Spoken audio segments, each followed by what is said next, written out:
الله وبركاته. والنصر والهلال ومباراة الديربي، صحيح ان الهلال توج بالدوري والنصر ضمن المركز الثاني، ولكن تبقى مباراة مهمة عند كاسترو، عند اللاعبين، عند الإدارة، عند الجمهور، ينطبق أيضا حتى على الهلال. وخلينا نجي أيضا على النصر لعب مع الهلال مباراتين الموسم هذا، في الدور الأول وفي مباراة السوبر. اترك موسم الرياضي على اعتقادي مباراة ترفيهية، لكن في الدور الأول مشكلة النصر تحديدا كانت هجومية.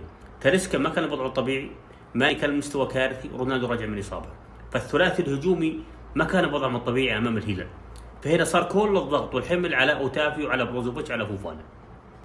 ارجع مباراتنا مثلا أمام الهلال في مباراة السوبر، الشوط الأول في الجانب الدفاعي النصر كان ممتاز يعني، وحتى كاسترو غير طريقة اللعب والنصر لعب 5 مدافعين. ولكن أيضا ومشكلتنا أمام الهلال في مباراة السوبر هجوميا، ماني قدم مستوى كارثي أمام الهلال، ورونالدو أيضا ما كان بوضعه الطبيعي. فعشان كذا أيضا في مباراتنا أمام الهلال الدور الأول في مباراة السوبر دائما مشكلتنا هجومية.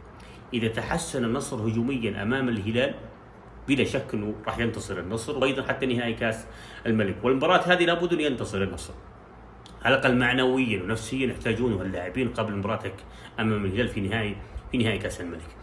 النقطة الثالثة، أن تعرف أن الهلال أسلوبه واضح من بداية الموسم، تعرف كيف يهاجم وتعرف كيف يدافع. وهالنقاط هذه كلها موجودة مع كاسترو.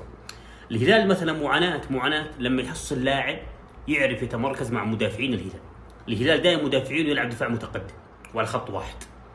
لو حصلت مثلا ماني مثل رونالدو وايمن محيى، اللاعب الذكي اللي يعرف متى يتحرك خلف مدافعين الهلال، وايضا ينطبق على اللاعب اللي يمرر التوقيت.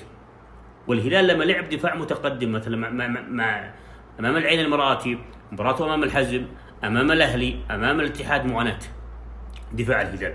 وهالنقطة هذه لابد أن يستغلها النصر. النقطة الرابعة، يمكن المباريات الأخيرة تحديدا كاسترو أصبح يغير طريقة اللعب أثناء المباراة.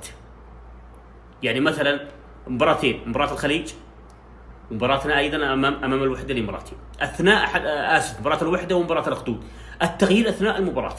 يعني أمام الوحدة لعب 4 مدافعين و2 لاعبين وسط، بروزوفيتش مثلا، عبد الخيبري، أوتافيو، أيمن يحيى، رونالدو وماني. لكن أثناء المباراة رجع أليكس مدافع مع لابورت مع لجامي، سلطان الغنام، رجع أيمن يحيى جناح أيسر، وخلى ماني في وسط الملعب.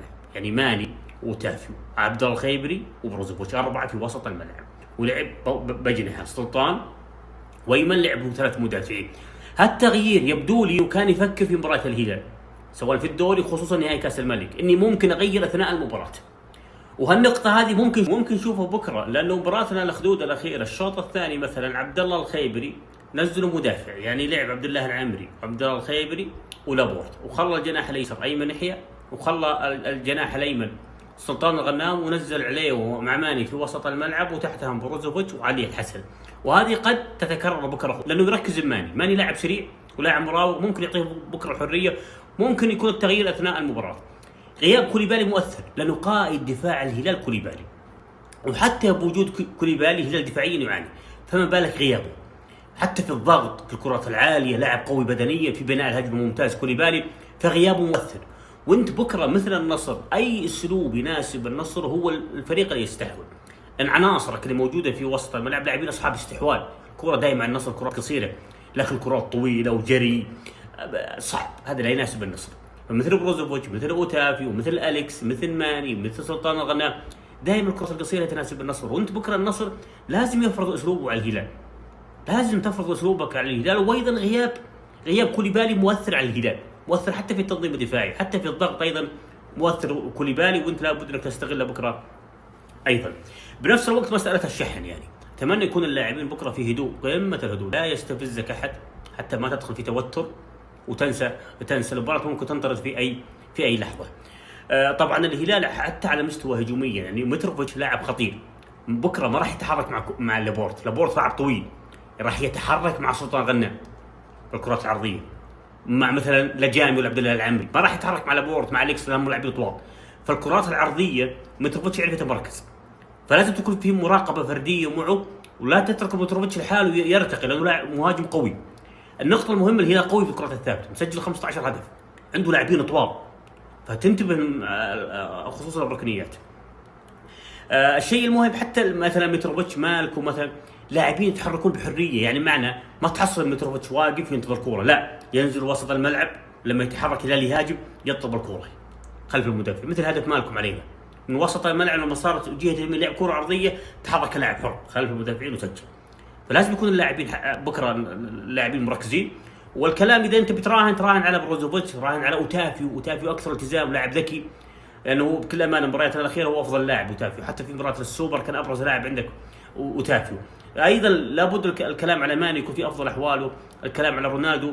مباراه يعني صعبه على الفريقين، لكن احنا بالنسبه للمباراه هذه تهمنا كثير، لانه على الاقل تعيد اللاعبين الثقه والكاسترو الثقه قبل مباراتك في نهائي كاس الملك، لانه بكل امانه لو نص تجاوز الهلال بكره حتى مساله الشك تكون اكثر عند الهلال، عند خيسوس مع غياب سافيتش في نهائي كاس الملك.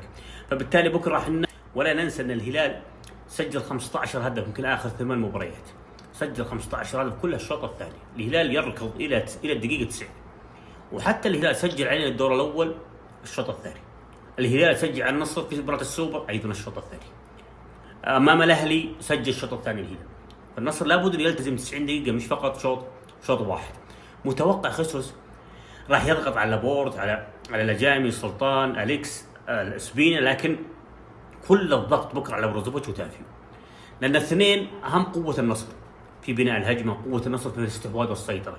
عشان تخفف الضغط على بروزوفيتش وتافيو وتقدر تكسر ضغط الهلال، لازم رونالدو دوره يستلم تحت مدافعين الهلال، يستلم الكوره.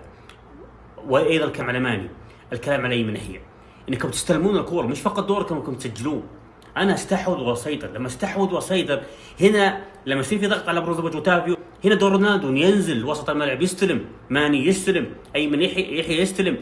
لما تستلم الكوره تحافظ عليها، عشان كذا تقدر تفرض اسلوبك على الهلال، وايضا تخفف الضغط على بروزوفيتش وتافيو، لان هذا متوقع بكره الهلال راح يضغط عليكم. وايضا بيساعد رونالدو وماني راح يستلمون الكره بارتياح غياب كوليبالي، وانت لابد انك تستغله.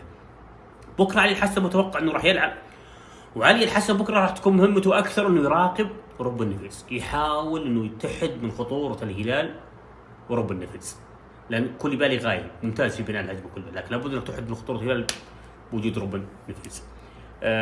مباراه مش سهله على الفريقين، لكن اتمنى التوفيق للنصر.